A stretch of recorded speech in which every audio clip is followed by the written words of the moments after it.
है कि दी गई आकृति में त्रिज्याखंड OACB है, 3.5 सेंटीमीटर त्रिज्या वाले वृत्त जिसका केंद्र O है का चतुर्थांश है। यदि OD बराबर 2 सेंटीमीटर तो छायांकित भाग का क्षेत्रफल ज्ञात कीजिए। यह भी क्वेश्चन कितने का है? 4 नंबर का है और वेरी वेरी इंपॉर्टेंट क्वेश्चन है ना। इसे आप बहुत ध्यान से देखिए। वृत्त की त्रिज्या, वृत्त की त्रिज्या R बराबर कितना है? 3.5 सेंटीमीटर और OD ये हमें दिया गया है कितना? 2 सेंटीमीटर।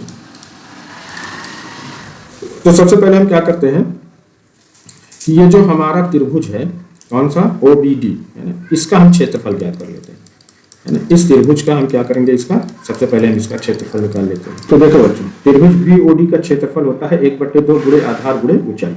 तो इसको जब हम निकालेंगे तो ये हो जाएगा हमारा 1/2 आधार। आधार यहाँ पे देखो कितना है? 3.5, यह आ जाएगा 3.5 और ऊंचाई OD यानी कितनी है? 2 सेंटीमीटर।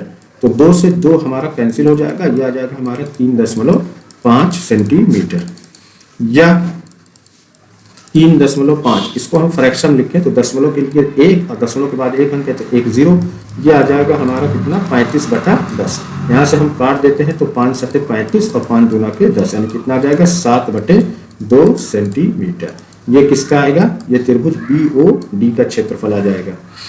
तो अब आगे हम क्या करेंगे कि चतुर्थांश OACB का क्षेत्रफल ये क्या होता है? 1/4 पाई R स्क्वायर। ये जो हमारा चतुर्थांश है ये यहाँ से ये OA है ना, ये पूरा OACB, ये इस पूरे का क्षेत्रफल हम ज्ञात कर लेते हैं पूरे चतुर्थांश का, जिसका फार्मूला होता है कि 1/4 पाई R स्क्वायर।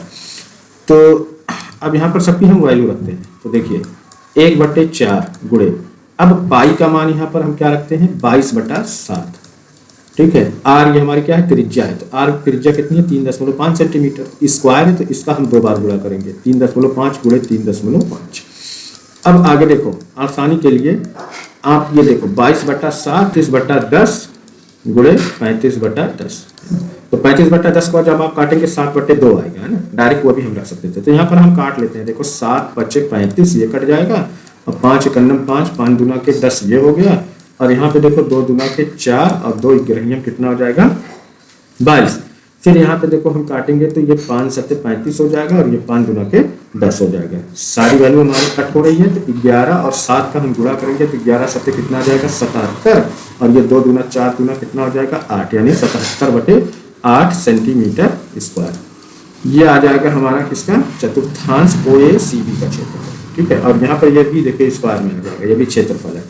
तो आगे हमें निकालना क्या? छायांकित भाग। इस छायांकित भाग का जब हमें इसका क्षेत्रफल ज्ञात करना है तो हम क्या करेंगे बच्चों? ये जो हमने पूरे चतुर्थांश का क्षेत्रफल OACB निकाला है उसमें ये जो हमने त्रिभुज BOD का क्षेत्रफल ये जो ज्ञात किया है इसको हम क्या कर देते हैं? माइनस कर देते हैं। तो हमें ये छायांकित भाग का क्षेत्रफल ज्ञात हो जाएगा। ठीक है। तो चलो, तो हमें निकालना क्या है? छायांकित भाग का क्षेत्रफल। इसके लिए हम क्या करेंगे कि OACB का क्षेत्रफल माइनस त्रिभुज BOD का क्षेत्रफल। तो देखो OACB का क्षेत्रफल कितना आया है? 77/8 सेंटीमीटर स्क्वायर ये आया है और BOD का क्षेत्रफल कितना आया है? 7/2 सेंटीमीटर स्क्वायर आया है ना। तो यहाँ पर OACB का क्या हो जाएगा कि 77/8 माइनस BOD का कितना आया है? 7/2।